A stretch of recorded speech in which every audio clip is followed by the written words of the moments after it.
ചേട്ടാ എന്താ സംഭവിച്ചതെന്ന് എന്തെങ്കിലും അറിയാമോ? ക്ലീൻ ചെയ്യാൻ വേണ്ടിയിട്ട് ഇറങ്ങിയതാണ്. 3 പേരെ ഏതാണ്ട് 1 മണിക്കൂറായിട്ട് ഇവിടെ കാണുന്നില്ല എന്നുള്ളതാണ്.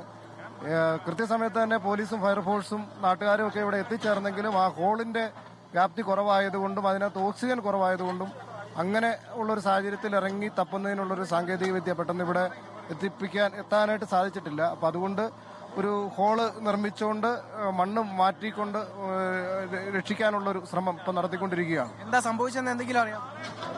ക്ലീൻ ചെയ്യുന്നതിന് വേണ്ടിയിട്ട് കരാറടിസ്ഥാനത്തിൽ ക്ലീൻ ചെയ്യുന്നതിന് വേണ്ടിയിട്ട് കൊടുത്തതാണ്. അങ്ങനെയുള്ള പണിക്കാരാണ് ഇറങ്ങിയത്. ആദ്യം ഇറങ്ങിയ ആള് ബോധരഹിതനായി പോകുന്നു. അങ്ങനെ കണ്ടിട്ട് 2 പേര് കൂടി അദ്ദേഹത്തെ രക്ഷിക്കാൻ ഇറങ്ങിയതാണ് എന്നാണ് ഇവിടെ കണ്ടുനിന്ന ആളുകൾ പറഞ്ഞിട്ടുള്ളത്. ഇപ്പൊ ഏത് വിധത്തിലുള്ള രക്ഷാപ്രവർത്തനമാണ് നടക്കുന്നത്? ഇപ്പോ പോലീസും ഫയർഫോഴ്സും ഒക്കെ ചേർന്നിട്ടുള്ള ഒരു രക്ഷാപ്രവർത്തനമാണ്. ഇപ്പോൾ ഒരു JCB ഉപയോഗിച്ചുകൊണ്ട് ഇപ്പോൾ മണ്ണ് നീക്കം ചെയ്ത് സ്ലാബ് നീക്കാനുള്ള ശ്രമമാണ് ഇപ്പോൾ നടത്തിക്കൊണ്ടിരിക്കുന്നത്. എന്തായാലും അങ്ങനെയാണ്.